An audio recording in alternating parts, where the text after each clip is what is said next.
Hello student, मैं doctor जे के Gupta, assistant professor geography, convent college Ujjain. पिछले वीडियो में मैंने आपको एक जनरल आइडिया प्लेट विवर्तनिकी के बारे में दिया था। आज हम उसी क्रम को आगे बढ़ाते हुए कुछ अध्ययन आगे करते हैं।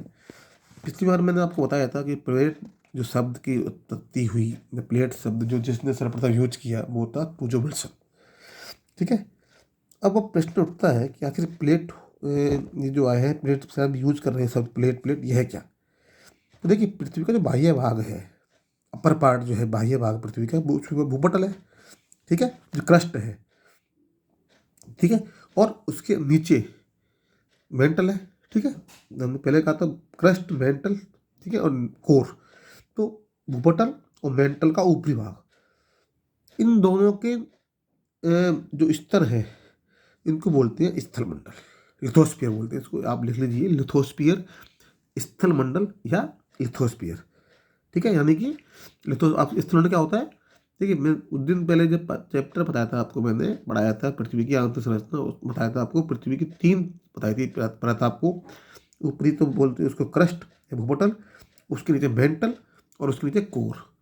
तो क्रस्ट या भूपटल और मेंटल की ऊपरी परत, इनको जो मिलाकर के जो स्तर बना वो कहलाएगा स्थलमंडल।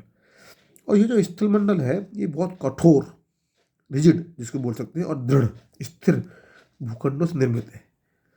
ठीक है ना।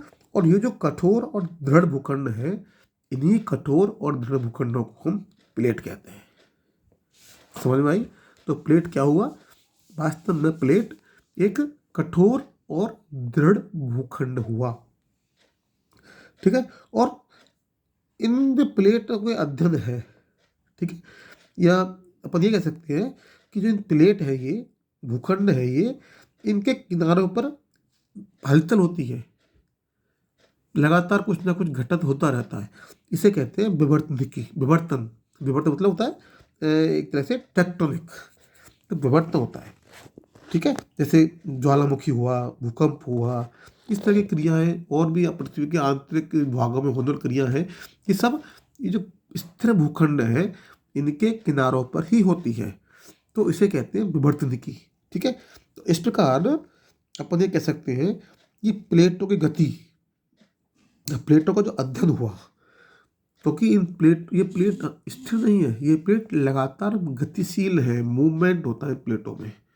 ये प्लेट जो स्थिर खंड है, ये गतिशील है, और इन गतिशील प्लेटों के किनारों पर ही विवर्तनिक क्रियाएं होती रहती हैं।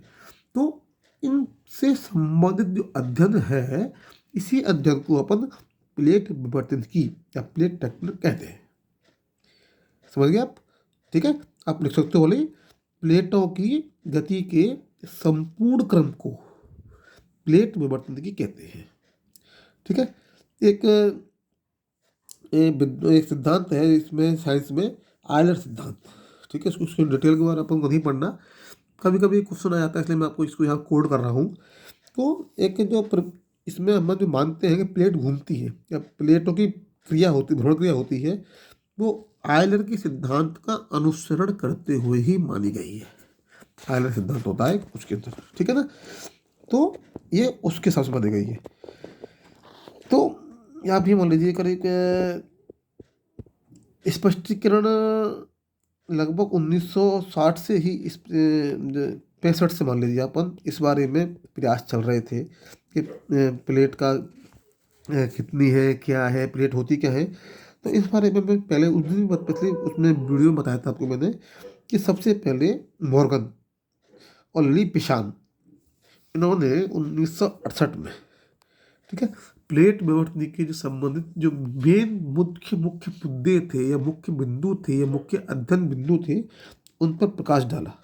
ठीक है, और इन्होंने इनके माध्यम से, यानी प्लेट विवर्तनिकी के माध्यम से, महाद्वीपीय विस्थापन सिद्धांत या सिद्धांत सॉरी महाद्वीपीय विस्थापन या पर्वत निर्माण, ज्वालामुखी, भूकंप, इस प्रकार की जो घटनाएं जो पृथ्वी के अंतरतम में या पृथ्वी के बाह्य स्तर पर जो होती है, या जो पृथ्वी जिनके कारण पृथ्वी की निर्माण चीज शैली या प्रबल पृथ्वी का जो प्रक्रिया है, वो निर्माण प्रक्रिया है, वो प्रभावित होती है, उस पर इन्होंने प्रकाश डाला।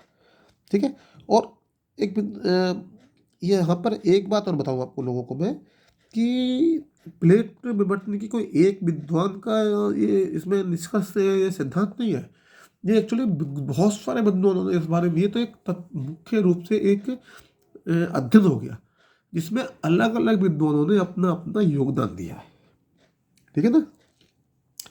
तो अब तक जितने भी अध्ययन हुए हैं इस बारे में, इस फील्ड में, उसके हिसाब से मुख्य रूप से ये मानते हैं कि हम विश्व को 6 तो प्रमुख और 9 गौण, 6 प्रमुख प्लेट और 9 गौण प्लेट, इसमें विभक्त किया है विश्व को या संसार को।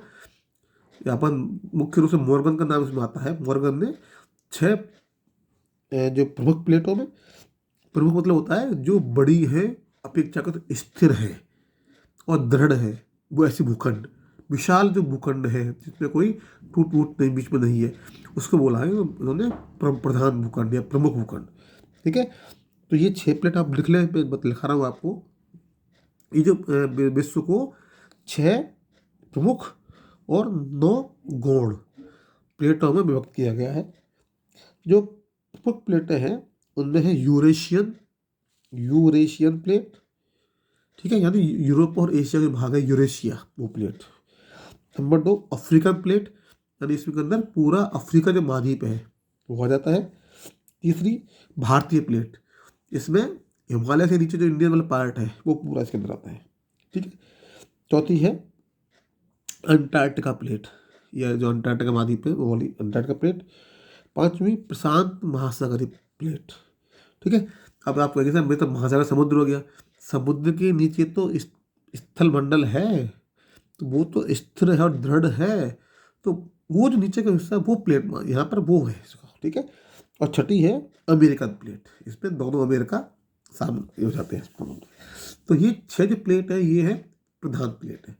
और इन प्रधान प्लेटों के अलावा 2 छोटी या गौण प्लेट भी मानी गई है, वो लिख लीजिए आप। ठीक है। जैसे वो कौन कौन सी है, फिलीपींस प्लेट है, अरेबियन प्लेट है, लिख लीजिए फिलीपींस प्लेट, अरेबियन प्लेट, और इसी प्रकार जुआन डी फुका प्लेट, जुआन डी फुका प्लेट, कैरोलिना प्लेट, जैसे बिस्मार्क प्लेट, इसके अलावा नजका प्लेट है, कोकोस नजका कोकोस प्लेट, और कैरिबियन और स्कोशिया। ठीक है। तो ये प्लेट है। यहाँ पर आपको एक चीज़ और मैं बता दूँ आपको कि प्लेट 2 तरह की बताई गई है। ठीक है। कि जो प्लेट महाद्वीप का निर्माण करती है, यानी जिस प्लेट से द्वारा महाद्वीपों का निर्माण होता है उसे बोलते हैं महाद्वीपीय plate, continental plate. Continental plate मतलब कौन सी हुई, जिस प्लेट के द्वारा महाद्वीपों का निर्माण होता है। और दूसरी जो प्लेट महासागर बेसिन का निर्माण करती हो, या जिस प्लेट के द्वारा महासागरीय बेसिन का निर्माण होता हो, वो कहलाती है आपकी महासागरीय प्लेट। ठीक है। तो ये आपकी विशेष रूप से ध्यान देने वाली प्लेट है कि ये जो आपके 6 प्रधान और 9 गौण प्लेट है, इसमें दोनों तरह की प्लेट शामिल है आपकी। इसके अंदर कुछ प्लेट महाद्वीपीय भी है और कुछ प्लेट महासागरीय प्लेट है। तो ये कुल मिला के 15 प्लेट, 9 और 15 प्लेट। इसमें कुछ डिस्प्यूट भी है, कुछ विद्वान एक प्लेट को नहीं मानते हैं। छोटी प्लेट जो है, तो ये आपकी इसमें जुआन डी फुका प्लेट है, इस जुआन डी फुका प्लेट के ऊपर कुछ लोगों का ऐतराज़ है, तो वो मुख्य रूप से 14 प्लेट मानते हैं। पर अपन चूँकि अपन तो एक विस्तृत अध्ययन कर रहे हैं, तो अपन इस 15 प्लेट मानेंगे इसको, 9 और 6 15। ठीक है। तो ये आपकी कुल 15 प्लेट है, जिसमें 6 प्रमुख प्लेट और 9 गौण प्लेट है। और इन 15 प्लेटों में महाद्वीपीय और महासागरीय, ये दोनों ही प्रकार की प्लेटें इसके अंतर्गत आती है। ठीक है, आज इतना कराएंगे, अगले लेक्चर में आपको इससे आगे बताएंगे। ठीक है, थैंक यू।